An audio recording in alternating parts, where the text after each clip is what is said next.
تلنگانہ میں گرمی کی شدید لہر، اسکولوں کے ٹائمنگ میں تبدیلی، کانگریس حکومت کے احکامات جاری۔ تلنگانہ میں شدید گرمی کی لہر کی پیش نظر کانگریس حکومت نے اسکولوں کے ٹائمنگ میں تبدیلی کا فیصلہ کیا۔ اس سلسلے میں حکومت نے 15 مارچ 2025 سے ہاف ڈے اسکولز، آدھے دن کی اسکولز شروع کرنے کے احکامات جاری کر دیے۔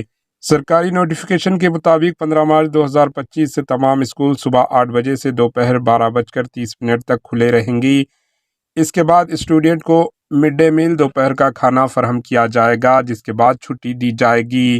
یہ نیا شیڈول پرائمری، اپر پرائمری، ہائی اسکول، امدادی اور پرائیویٹ اسکولوں پر بھی لاگو ہوگا اور 23 اپریل 2025 تک جاری رہے گا۔ البتہ 10th کلاس کے سالانہ ایگزامز کی پیش نظر ان مخصوص اسکولوں میں کلاسز دوپہر 1 بجے سے شام 5 بجے تک چلائی جائیں گی۔ محکمہ تعلیم کے حکام نے تمام علاقائی جوائنٹ ڈائریکٹرز اور ضلع تعلیمی افسران کو احکامات پر سختی سے عمل درآمد کرنے کی ہدایت دی۔ Bureau report, AHN news. AHN news کے YouTube چینل کو سبسکرائب کریں اور بیل آئیکن کو دبانا نہ بھولیں تاکہ آپ کو ہر نئی آنے والی ویڈیو کا نوٹیفیکیشن بر وقت مل سکے۔